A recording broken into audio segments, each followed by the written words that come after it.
안녕하세요 여러분. 오늘의 천자문 사자는 포어팽제입니다. 배부를 포, 배부를 또는 이 물릴 삶을 팽, 제상제 또는 고기 제자가 되겠습니다. 배부를 는 배가 불러서 더 이상 먹지 못한다는 뜻이 있습니다.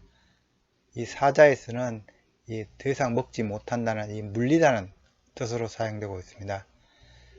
삶을 팽은 고기를 삶다는 뜻이 있으며 제상제는 얇게 점인 고기라는 그런 뜻이 있습니다.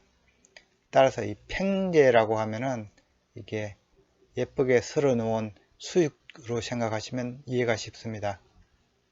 따라서 이 사자를 번역하면은 이 배가 부르면은 이 맛있는 고기도 물린다는 뜻입니다. 앞선 사자 적구충량에서는 양에 맞게 배를 채운다 하였습니다. 따라서 포팽제는 과하게 먹는다면 아무리 맛있는 음식도 소용없음을 말하고 있습니다. 이 사자에서 이 팽은 삶다는 뜻이지만 설모가 없어져 버린다는 속뜻도 있습니다. 그래서 우리는 가끔 친구들에게 무시를 당하면 팽당했다고 이야기하기도 하죠. 이는 이 구청과 문정의 고사 토사구팽에서 비롯된 것입니다. 하지만 가장 널리 알려진 고사는 사기, 이 회오무 열전에 나오는 유방과 한신의 일화가 유명합니다. 유방이 천하를 통일한 후 대장군이었던 한신이 모반죄로 죽게 되자 다음과 같이 말합니다. 과약인은 과연 사람들 말대로구나. 교토사 양구팽, 교활한 토끼가 죽으면 착한 개를 삼고 비조진 양궁양, 나는 새가 없어지면 훌륭한 활은 창고로 가며 적국파 모신망, 적국이 파괴되면 꾀부리던 신하는 망한다 했으니 천하 이정 아고당팽, 천하가 이미 평정되었으니 나는 묶여 마땅히 팽 당하는구나.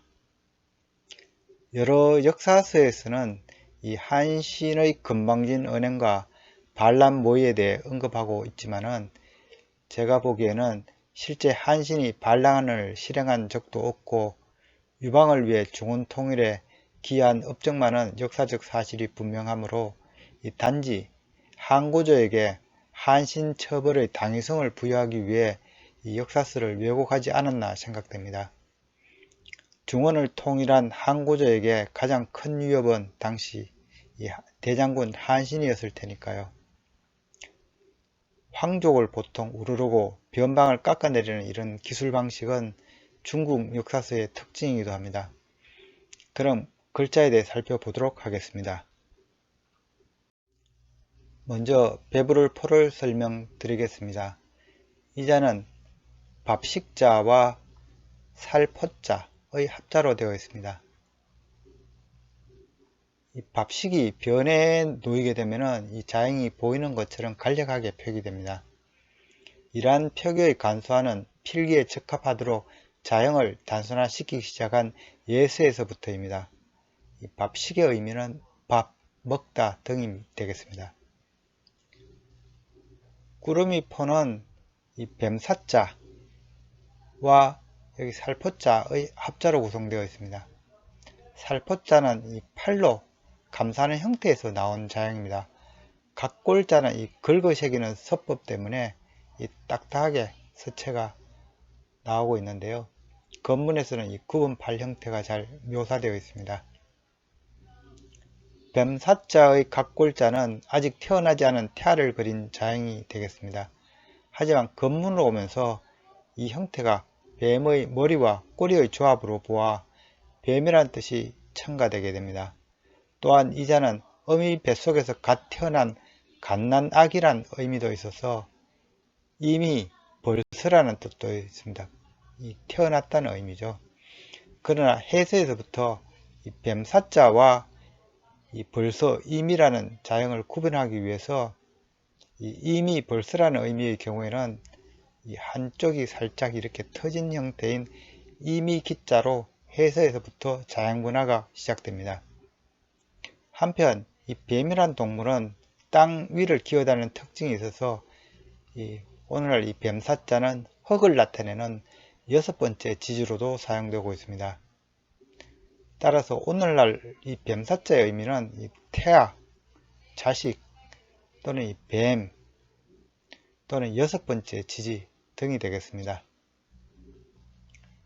꾸러미 포는 이 태아가 어미 뱃속에 있는 모습 혹은 이 감난아기를 이 팔로 감싼 형태에 해당됩니다.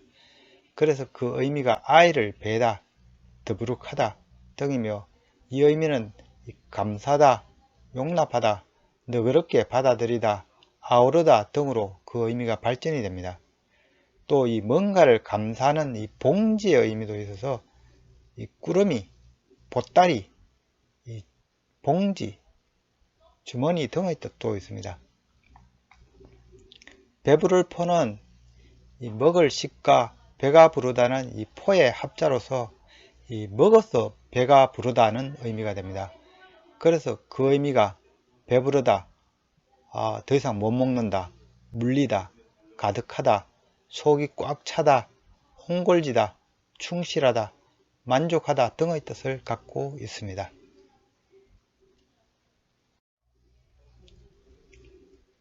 다음 자는 이 배부를 또는 이 물릴 어자가 되겠습니다. 이 자는 이 밥식자와 이 예쁠 외의 이 합자로 되어 있습니다. 이 자는 일찍 죽을 요지만 예쁠 외자도 되죠. 예쁠 외는 이 일찍 죽을 요, 어릴 요로 불리는 자형입니다. 각골자와 건문을 보면은 이 어린 아이가 팔을 휘젓고 있는 모습입니다. 그래서 이 자는 원래 아이가 뛰놀다, 춤추다는 의미였습니다. 또한 이 어린 사람이 춤춘다 해서 아름답다, 예쁘다, 젊고 아름답다는 뜻도 생겨나게 됩니다. 이때는 예쁠 외로 불리웁니다. 그런데 소년에서 이 자형이 이 춤추는 사람의 이 머리가 꺾여진 형태로 간략하게 되는데요. 그래서 이 머리가 꺾인 것은 죽은 자의 모습이라는 해석이 생겨나게 됩니다. 원래 자형에 어린 사람이라는 그런 의미가 있었기 때문에 이 자는 어린 나이에 죽다는 의미가 생겨나게 된 것입니다. 이때는 일찍 죽을 요로 불리웁니다. 배부를 어는 이 먹다는 뜻과 이 춤추다는 이 외자의 합자가 됩니다. 그래서 배불리 먹고 춤을 추는 잔치, 특히 술잔치를 나타낸 자형이라고 합니다.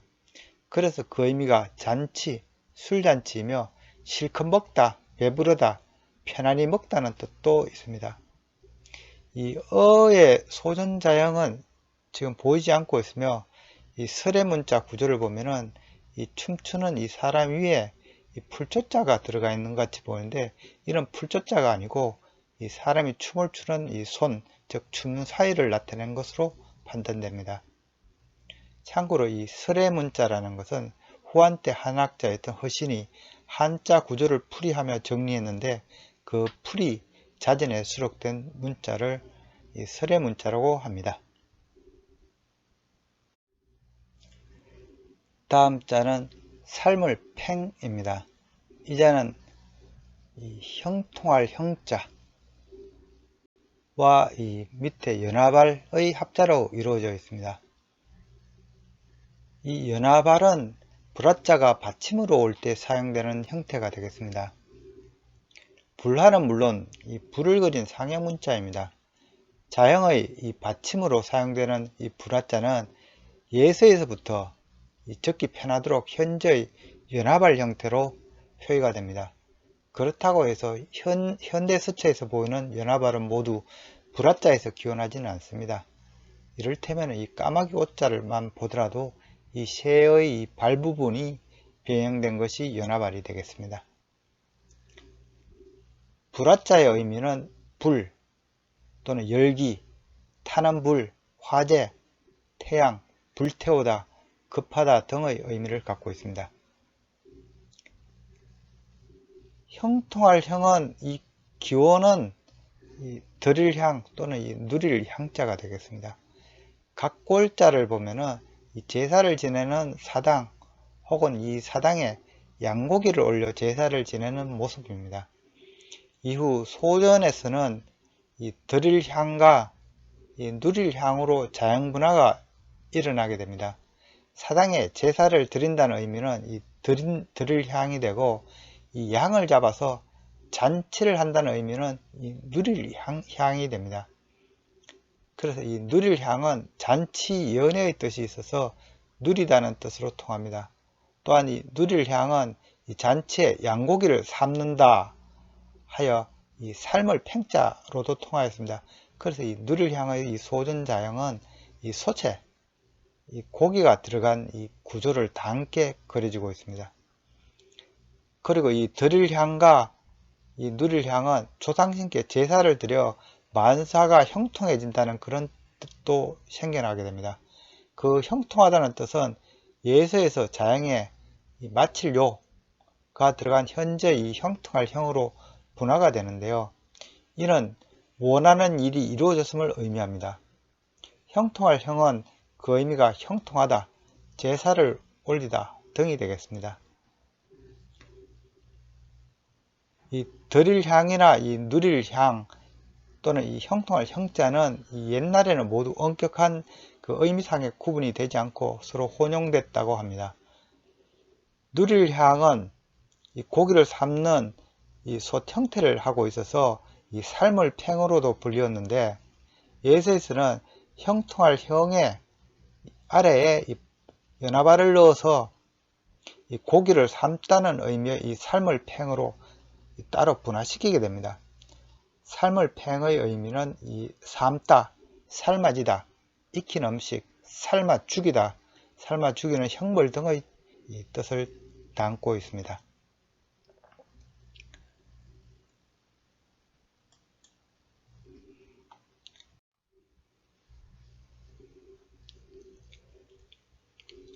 오늘의 마지막 자는 제상제 또는 이 고기 제자가 되겠습니다. 이 자는 진면자와 묘월신의 합자입니다.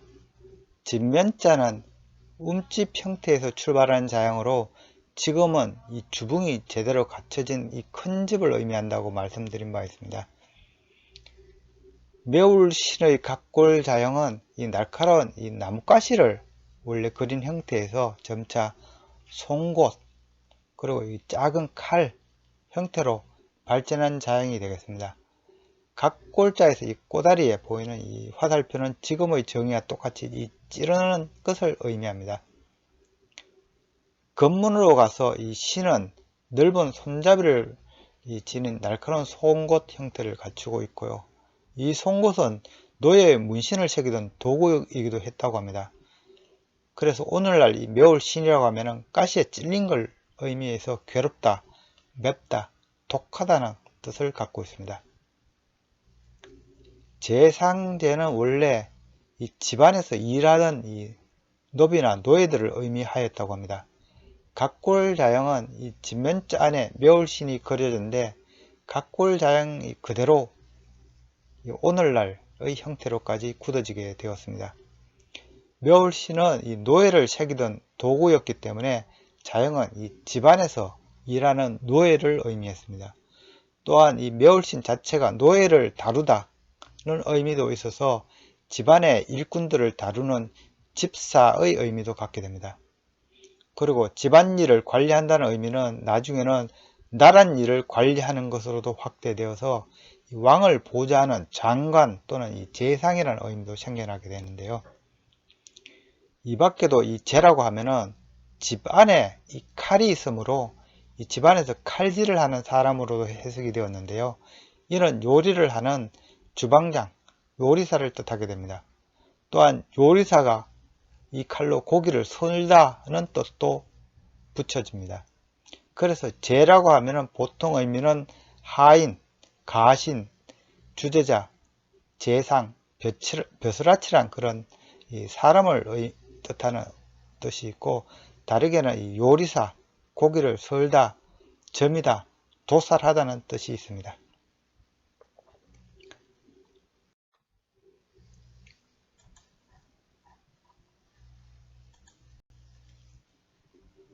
이상으로 오늘의 천자문사자 포어팽제, 즉 배가 부르면 맛있는 고기도 물린다는 사자성어를 마치도록 하겠습니다. 토사구팽은 와신상담으로 잘 알려진 이 월나라 구천과 문종의 고사에서 비롯된 것입니다. 범녀와 문종은 춘추전국시대 몰랑 구천을 섬겨 월이 오나라를 멸망시키는데 큰 공을 세운 인물들입니다. 범녀는 구천이 인정머리가 없는 사람임을 이미 알고 전쟁이 끝난 후 월나라에서 제나라로 떠나갔으며 이후 가까이 지냈던 문종에게 서신을 보내 빨리 월나라를 떠날 것을 재촉합니다. 서신 내용이 이러합니다. 비조진 양궁장, 날던 새가 없어지면 훌륭한 활은 창고로 가고, 교토사 주구팽, 재빠른 토끼가 죽으면 달리던 개는 삶아 죽나니, 월왕 위인 장경 조회, 월왕은 긴 목과 새부리를 가진 사람이라. 가여 공환난, 근심과 걱정은 더불어 함께 할 수 있으나, 불가여 공락, 낙은 더불어 함께 할 수 없으니, 자하 불거, 그대는 어찌 떠나지 않는 것이오. 하지만 문종은 큰 공을 세운 자신을 감히 월랑구천이 어찌하지 못할 것으로 믿고 병을 핑계로 조정에 들어가지 않았습니다. 이에 이 월랑은 문종에게 반역의 죄를 덮어씌워서 자기를 강요하게 됩니다. 이 고사에서 나온 사자가 이 조진공장, 이 토사구평이 되겠습니다. 현명한 사람이라면 떠날 때를 아는 것도 매우 중요하니 이 범녀의 공수신태를 본받을 만하다 하겠습니다. 지금까지